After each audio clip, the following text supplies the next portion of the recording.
নির্বাচন কি হইব মনে হয় আপনার কাছে?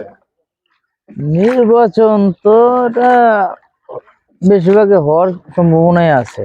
যদি মানুষজন ঠিকভাবে থাকে তাহলে নির্বাচন, সুস্থভাবে যদি দেয় তাহলে নির্বাচন হইব, আর যদি সুস্থভাবে না দেয় তাহলে নির্বাচন তো হইতেছে না।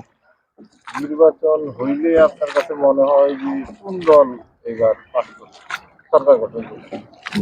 বর্তমান আমরা আওয়ামী লীগও দেখছি, বিএনপিও দেখছি, কখনো আমরা জামাত এবং হেফাজত কখনো দেখি নাই।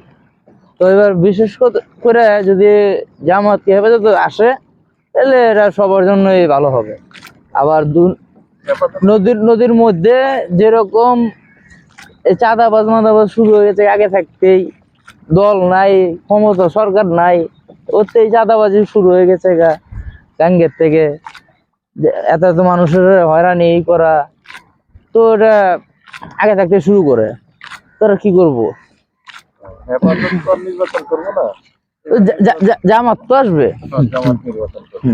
তাইলে এইবারকার আপনার ভোট আপনি যতক্ষণ জামাতই জিতাচ্ছেন। ইনশাল্লাহ, এটা আল্লাহ যদি সহজ থাকে তো সঠিক একটা লোক যিনি আসে, যে যার অনুযায়ী আর কি দেশটা চলতে পারে ঠিক হয়ে। জামাতই জিতাচ্ছেন, তাই তো? হুম। আচ্ছা।